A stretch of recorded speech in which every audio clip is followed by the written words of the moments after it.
Saudara, inilah kambing hewan kurban milik Amang dari PT Dipercaya Paling Murah yang akan dikirim ke luar Jawa saat dilakukan uji kesehatan, yaitu sampel darah di Balai Besar Karantina Pertanian Surabaya.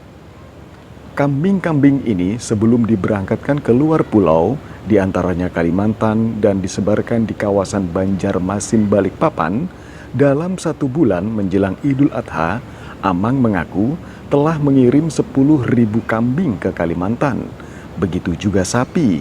Namun pada saat pandemi ini, permintaan hewan kurban di Kalimantan meningkat sebesar 10-20% dari permintaan hewan kurban pada tahun 2019 sebanyak 8.000. Kini permintaan hewan kurban menjadi 10.000 ekor.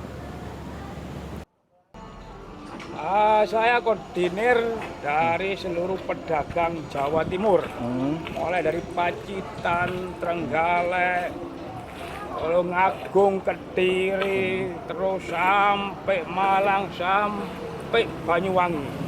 Semua kita ringrut, kita kirim ke luar pulau, khususnya di Kalimantan. Kalimantan itu ada di situ pelabuhan penyebaran, yaitu Banjarmasin dan Balikpapan, di mana Banjarmasin itu disebar ke Kalimantan Selatan sampai Kalimantan Tengah dan Barat.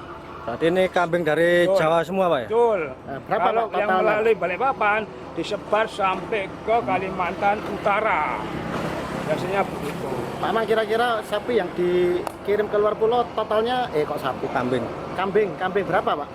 Kambing bulan ini kurang lebih sekitar 10.000 ekor. Sekitar itu. Kalau sapi nggak ada? Sapi ada juga. Berapa, tapi Pak? kebanyakan sapi Bali dan sapi-sapi Lemosin. Pak Bang, sebelum dikirim ke luar Jawa, Pak, tahapan apa aja, Pak, untuk dikarantina hewan pertanian? Saya rasa kok di karantina itu hanya masalah kesehatan saja. Cukup diambil darahnya seperti ini. Nah, ambil darahnya, uji laborat, RBT. Setelah lulus dari sampel uji laborat, langsung diberikan sertifikat karantina, langsung kita angkut ke atas truk, masuk kapal, jalan ke pelabuhan tujuan. Gitu, Pak. Berarti di label pakai cat itu, Pak ya? Betul, Kalau sudah sehat, ya, Pak ya? ditandai. Jadi yang di label pakai cat itu ditandai mana yang sudah diambil darahnya dan mana yang belum, untuk membedakan supaya pengambilan darah itu sudah atau tidak. Sip. Pak, kira-kira untuk menjelang Idul Adha tahun ini dibanding tahun kemarin gimana, Pak, pengirimannya, Pak? Ini kan ada COVID, Pak. Betul, tapi saya rasa kalau COVID tidak ada pengaruh dan tidak ada masalah. Tetap, Pak ya? Tidak ada masalah. COVID itu hanya untuk orang. Kalau untuk hewan kambing, sapi, tidak masalah. Berdesak-desaan kambing tidak apa-apa. Kalau manusia Berarti tidak permintaannya juga sana tetap, Pak ya? sama, tetap, hampir tetap. Siap, Bahkan ada penambahan. Ya, Kira-kira berapa persen, Pak? Kira-kira sekitar 10-20% penambahan.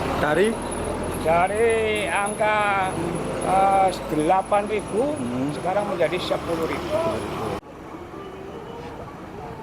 Sementara Dr. Hewan Suci Rahmawati selaku Koordinator Bidang Antar Area Balai Besar Karantina Pertanian Surabaya mengatakan, untuk hewan kurban sapi atau kambing ini banyak yang masuk atau keluar Jawa Timur.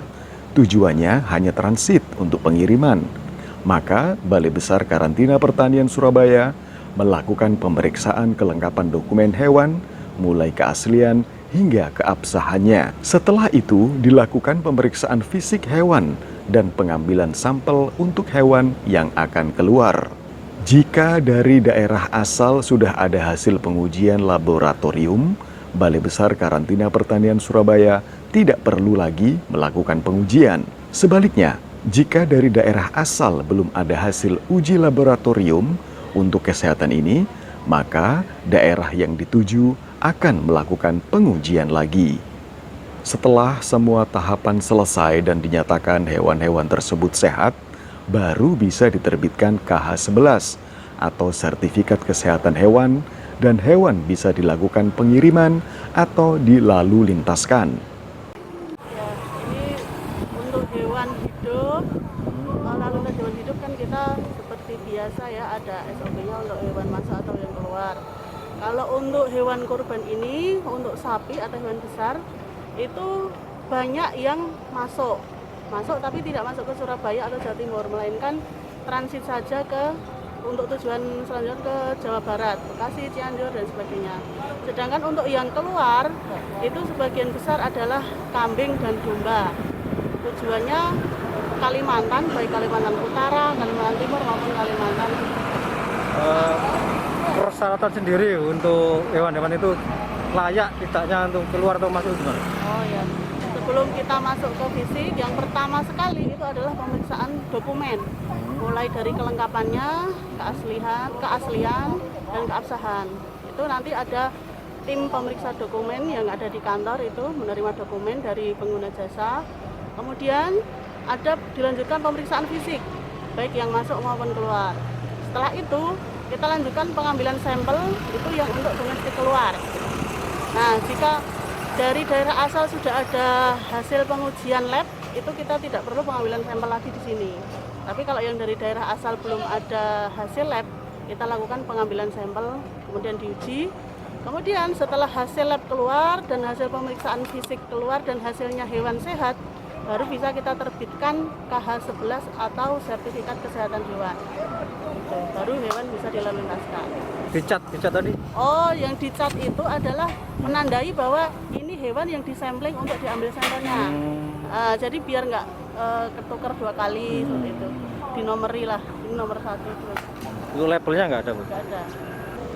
Dengan dilakukan proses pemeriksaan dan uji kesehatan serta dokumen ini, hewan-hewan kurban yang dikirim dari Jawa Timur diharapkan bebas dari masalah kesehatan. Kepada masyarakat yang akan melakukan pengiriman atau melalu lintaskan hewan untuk kurban, diimbau tetap mematuhi hukum atau peraturan yang berlaku. Dari Surabaya, Syarif AB mengabarkan.